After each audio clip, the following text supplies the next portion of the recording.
नमस्ते, मेरो च्यानलमा हजुरहरूलाई स्वागत छ। आज मैले हाँसको छैलाको रेसिपी लिएर आएको छु। अब हाँसको छैला चाहिँ म मासु काट्दै छु। हेर्नुस् त, मैले मासु पनि चप गरेर ल्याइसक्यो। हाँसको यसरी पोल्नु पर्छ।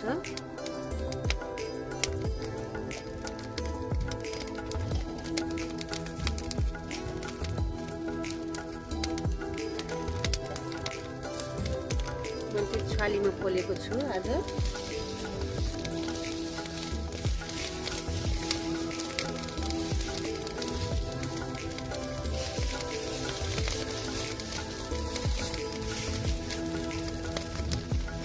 यसरी पल्टाइदिनु, चाँडै पाक्छ छालीमा। अनि यो सबै पल्टाएर अनि यसमा बिचबिचमा यो टमाटर पनि हाल्दै पनि हुन्छ। टमाटर पनि यो आगोमा पकाइकन मिठो हुन्छ।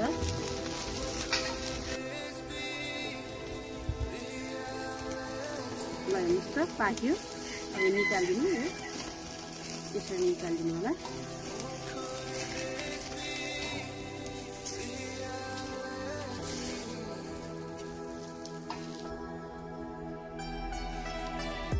टमाटर पनि पाक्यो, अब निकाल्छु।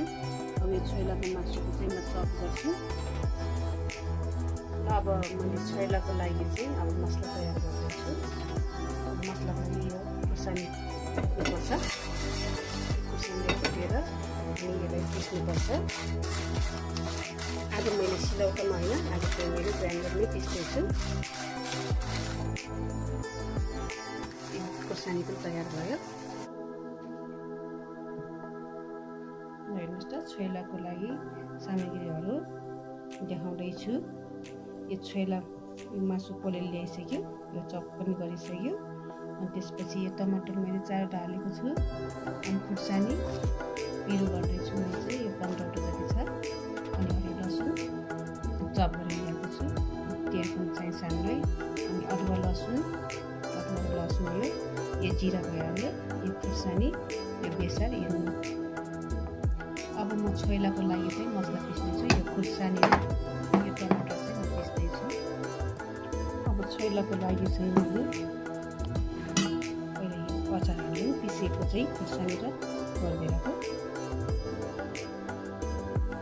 आएको छोइला चाहिँ पिरो नै हुनुपर्छ।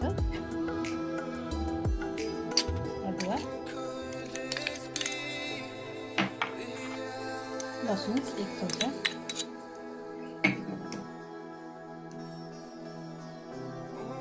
जिरा चाहिँ मैले 8 चम्चा लिएको छु। नुन चाहिँ स्वाद अनुसार।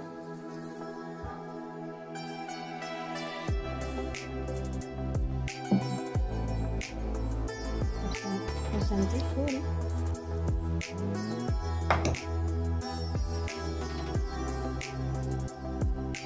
बेसार। अब हरियो लसुन पनि हाल्दैछु।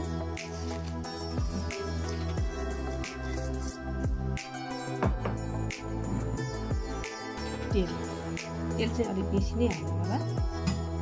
छोइलाको चाहिँ छोरीको शुद्ध तेल हो यो, पिसेर ल्याएको चाहिँ हो। यो चाहिँ काँचै हालिदिन्छु म चाहिँ। छोइलालाई चाहिँ काँचै राम्रो हुन्छ। म चाहिँ हातबाट मुस्दैछु, हात चाहिँ धोएर ल्याएको छु। हेर्नुहोस् त, धोएर मात्रै गर्नु होला तपाईँहरूले पनि। हातले मुसेपछि भित्रसम्म जान्छ, मासु भित्रसम्म जान्छ। चम्चाले गर्दाखेरि चाहिँ अलिक माथि माथि हुन्छ।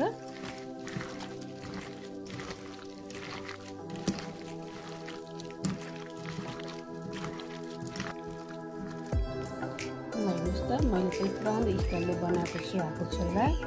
यो चाहिँ मेरो हजुरआमाले सिकाउनु भएको हो मलाई चाहिँ।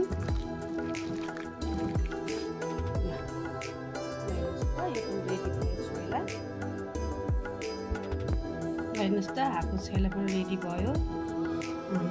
यस्तै गरेर हजुरहरूले पनि मैले बनाएको जस्तो बनाएर खानु होला। मेरो हजुरआमाले बनाउनु भएको हो, पहिला चाहिँ यसरी मलाई सिकाउनु भएको हो। मैले त्यही ट्राई गरेको छु। हजुरहरूले पनि एकचोटि बनाएर एकचोटि ट्राई गर्नु होला। तर म यो मासु चाहिँ खाएर पनि हेर्दैछु। हेर्नुहोस् त, मलाई मुखबाट पानी पनि आइसक्यो। म एक पिस यो चाख्दै पनि छु। एकदमै पिरो रहेछ, एकदमै टेस्टी।